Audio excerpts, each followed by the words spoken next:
So you're struggling a little with the stock market. You don't even know that you're dealing with the number one problem that needs to be overcome. And hey, a lot of it is just struggling with conventional advice, right? Because it's conventional and it's not tailored to you. So what you really need is something a little bit more customized, a little bit more designed for your unique goals, strengths, and psyche. And it actually all starts with shooting. Welcome to the Championship Investing Podcast, where I teach you how to find your own playbook to win in the stock market. So get ready to stop investing like a fan and start investing like a champion. Let's dive in.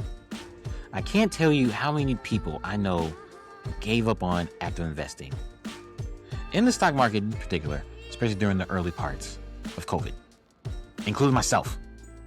I mean, I literally told people to get out of the stock market during my last YouTube video in March 2020. And this is a different person you talk to, by the way. I was in an options selling phase for a while. I'm out that phase, clearly out of it. And just like others, I got intrigued again to invest in 2021, only to be spooked out of the market again in 2022.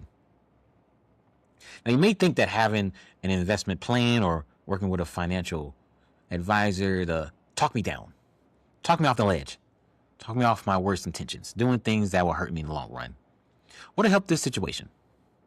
If you tried the idea of outsourcing your investment advice to someone else, only to see that you can't stick with it during the tough times, then you're not alone. Because this is actually much more of a thing that people do not talk about. They give you a lot of things on strategy or maybe rules of thumb or best practices, but kind of missing the boat. Because the investment strategy and tactics used to become wealthy by others are not the only way to build wealth for you and enjoy it along the way. Because your real goal is not about following conventional wisdom or somebody else's route just in general. It's more about you finding a strategy that leads to you staying invested in the market at all times. And to do that, you have to invest in a way that aligns with both the numbers and your gut. There's a balancing act of thinking and feeling. Do not be like somebody who's more of a stoic per se and just want to ignore your feelings, ignore your gut. No, you need your gut. You need both to be in alignment. And I didn't really figure this out until I finally got over my confidence problem on the basketball court, particularly shooting. Shooting was the big one. Let's not forget that the point of this podcast is to connect sports and investing. And this lesson was the most important one that has led to my success in beating the market in less than 5 hours a week. I'm not saying I'm beating the market by much, but I am saying I'm beating the market. So let's dive deeper. Since I was in college, until literally months ago, I will say this past summer, I would consider myself to be like J.R. Smith, a streaky shooter that can be really hot when I'm on. I mean, I've had some moments on the court. There's several LA Fitness moments. I'm not going to say which one, but I will say, some of my brothers-in-law have experienced my wrath when it's hot, when I'm feeling it. But unlike JR, I would struggle and easily lose confidence in my shot when it wasn't initially falling. Like literally, it's one of those things where the first shot goes in, I'm ready to go. I'm locked in. First shot misses, timid. Now, don't get me wrong. I would try to work around this issue by doing other things on court. In a sense, I would turn to Draymond Green. Trying to help others get good shots or focus on attacking the paint, focus a little bit more on defense, make more defensive plays, be more persistent in crashing the board, especially grabbing offensive rebounds. Maybe just driving in general, trying to find the rhythm there.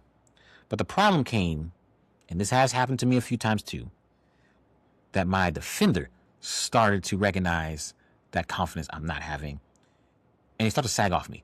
They start to roam off me to play help defense. They start giving me the Ben Simmons treatment. Oh my man. Yo, I'm just saying that is the ultimate level of disrespect. And some people might not see it that way because they're not thinking about shooting, but it's like, hey, I want to be a threat in everything, and that's one main area I want to be a threat. So I was like, oh, if you're giving me that, something's not right. And that really only comes up when your defender knows that the offense, as in your team knows, your confidence is lower. They don't believe in you to make the shot. Oh, no. That's a problem. That's a problem. So it wasn't that I was even missing the shots, but my mood was off because I was missing. My confidence was off because I was missing. My game was off because I was missing. I was suffering from resulting, which is a topic Annie Duke covered in her book, Thinking Bets. Probably the biggest takeaway I've gotten from that book.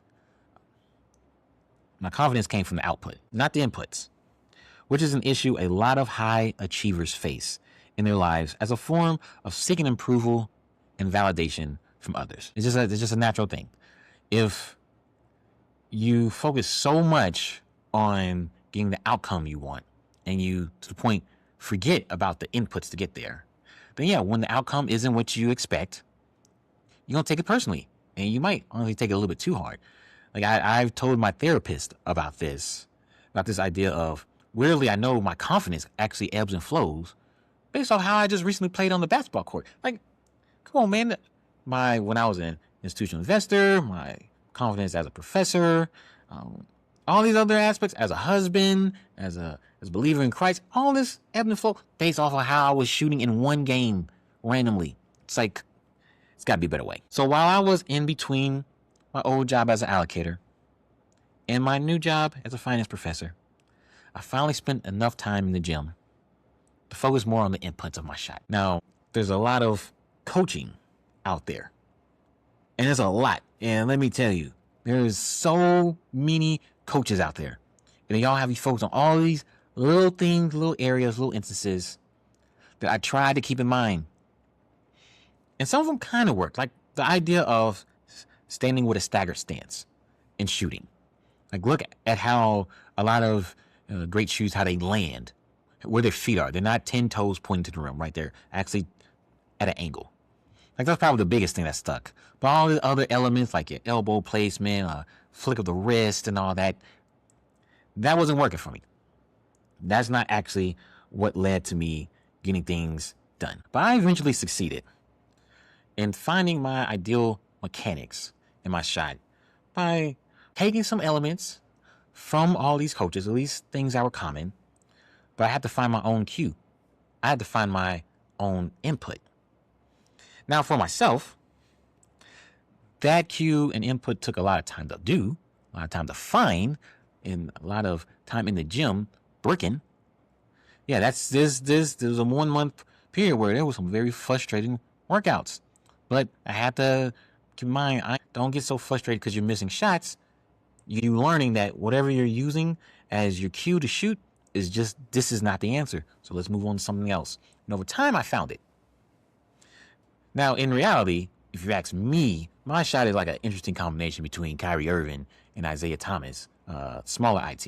Now, I'm going to have a lot more IT, by the way. Like, that guy has served as so much of an inspiration for me. You have no idea, especially as a left-hander, and we're the same height, and look what he's done. Not the point. But here's the thing. I had to find my own cue. So yes, I still had to take elements of conventional wisdom from all these shooting coaches, but I also still had to put my own pizzazz, put my own flavor on it. And that's also why, even with all these shooting coaches, a lot of NBA top shooters, think of the top 3 shooters in the NBA of all time: Steph Curry, Ray Allen, Reggie Miller. You can even throw Clay in there. All their forms look different, and that's for a reason.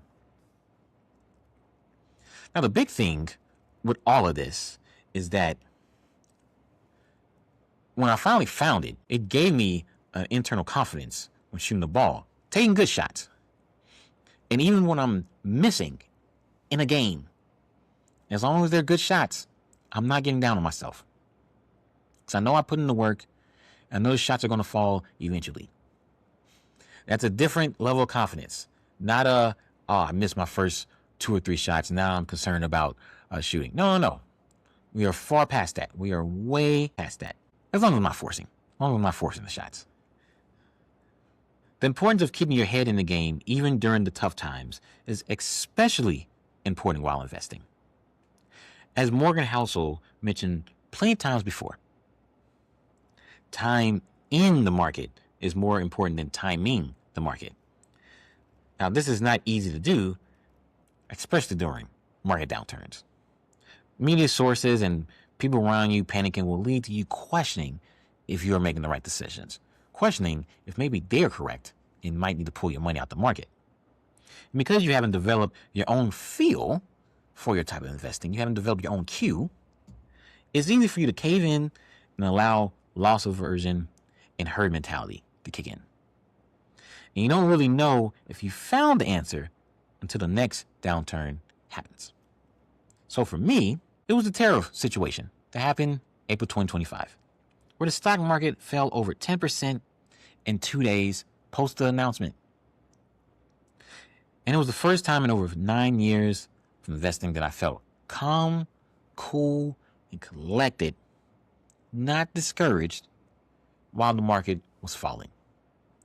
I experienced some elements of 2016, Q4, or various parts of 2018, definitely COVID 2020, definitely most of 2022. This is the first time I can say with confidence I was cooler than the other side of the pillow. If anything, I wanted to add more funds to my account, which honestly never happened in these other situations. But that is also when I knew I was on the right track. I was on something. So, the best way to find what investment strategy or process works for you is by experimenting.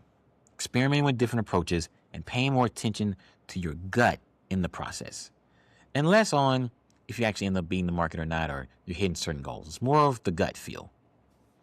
Now, my coaching program is built around helping you conduct these experiments, give you the structure that's needed, giving you the guidance and feedback that's needed along the way, and let you know when you're finally ready to truly take things up a notch. So if you're interested in learning more and knowing the next time the program is open to new clients, then click on the link in the description below, join the waiting list. In the meantime, what can help you figure out if you're on something or not is following the 80-20 rule. But you'll be following the rule in a different way. And you're going to be focusing on that primary domain that you care about first. Within your chosen domain, try to recall a time where you didn't follow the traditional advice to a T. You did something a little bit different. Made some modifications that you felt really good about. It might even lead to a better result because you did make those modifications. So, ideally, you would have followed 80% of the conventional advice and 20% of your own way, your own spin, your own customization. Now, if you can't think of a situation, then you haven't been spending enough time experimenting in your life in general. Like you're way too concerned about failure.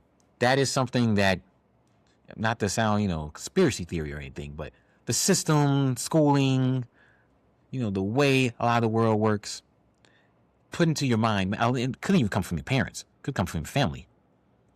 You can't fail. Failure is not an option. You can't fail on this, you can't fail on that. In reality, you don't really get better and really start finding things until you're doing some failing. Because failure is nothing more than lessons. Now, some lessons can avoid. I'm not saying just be going all willy-nilly. You be smart about some of the risks you take, but failing is not necessarily as bad as what meets the eye. I cannot stress the importance of finding your own investment voice. And you got it down when others disagree with you in some respects. And even if those who really are staunch about following traditional advice, they try to cherry pick your arguments to disagree with you and take out some nuances. Let me give you an example. There is a niche YouTube community that are really into income investing, to the point where now they're focusing on covered call ETFs. Now, if you don't know what a covered call ETF is, there's plenty of videos about it. Let's just say it's a great way to generate income off your existing portfolio if you know what you're doing. For these investors, there's a strong psychological benefit for receiving income from their investments, and it's even stronger as these ETFs pay you monthly. Whereas if you are, for example, another way to go about income investing is dividends. Dividend investing pays you quarterly. So a little bit different. So then, this guy, if you're able to see it on screen, Ben Felix, called out these ETFs as a scam.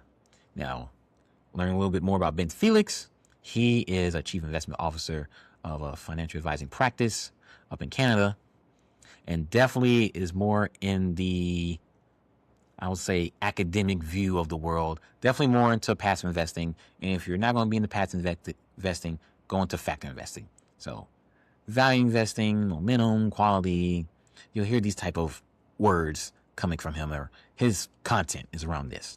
So yeah, he came after them. Here's the thing. Many of his critiques, and a lot of the situations, even the numbers he used, I agree with most of them. I actually do. I see the angle he's coming from. But how I knew his argument started to become a little bit more disingenuous is when he didn't point out the nuances or situations where investing in these type of ETFs makes sense. And that's for anybody.